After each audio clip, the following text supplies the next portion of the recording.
It's a new year, and you know what that means, a whole new set of resolutions.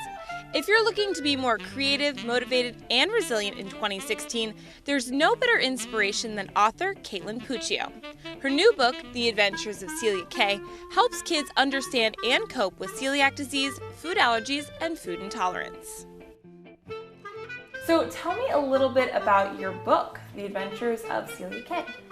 Well, I figured as hard as it is for me to deal with having celiac disease or any type of gluten intolerance, it must be that much more difficult for kids. So I wanted to write the book to help them kind of understand what they're going through and just help them cope a little bit. Growing up in an Italian household, Kaitlin was surrounded by all things gluten. She was diagnosed with celiac 3 years ago and became determined to provide a resource that she desperately needed growing up. Getting your message across to kids through storytelling can be helpful because they might not even know that they're learning something, but when they need to recall that story, they will. I think the biggest challenge for me was finding the balance between the message that I wanted to send and making it light and fun for kids. Puccio teamed up with Grammy-nominated illustrator Sarah Larnark to give the story of celiac disease a happy ending. It was a great collaboration between the two of us because I found someone who not only understood and shared my vision, but had this vision of her own, which I thought was important, especially because I'm looking to turn the book into an animated TV series for kids, so the world around Celia Kaye was important to really carefully consider. So parents sit down with their kids, they read this book, or the kids read it independently. How do you want kids to feel after they've connected with this character? I hope that they'll find that it's not a bad thing. It's just their own personal adventure, kind of like it is for Celia Kaye. When the author's not feeding her appetite for adventure and gluten-free foods, she's hungry for creativity as a writer, producer, and actress. I was trained as an actress as well, and one of the things that I was taught was to create my world around me fully so that I could fully understand my character. So I did the same thing for Celia Kaye in her world so that I could fully get into her head. I am first and foremost a storyteller regardless of my audience, so I try to incorporate that type of literary style into everything that I write.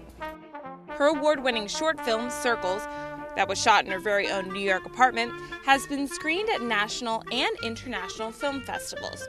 Her latest screenplay, Elle, is a Richmond International Film Festival screenplay quarterfinalist. While her children's and adult works may differ in content, the characters share the same level of resilience, much like the author. The main character in Circles was a teenage girl. She's a very young girl and she's had a terrible tragedy happen to her, so she's trying to come through and she's trying to cope. And Celia Kaye has this thing that she's trying to cope with. And she's at a different age, but we're all trying to, we have these things happen, or we experience these things, and we're just trying to kind of get through them, understand them, and not be crushed by them. And here is the book, so just take me on a little adventure. Let's check out what Celia Kaye is doing. So I can see already that she's starting her adventure, and the drawings are great. I mean, it's very like whimsical, but also realistic at the same time. So here's actually, it's probably my favorite drawing in the book.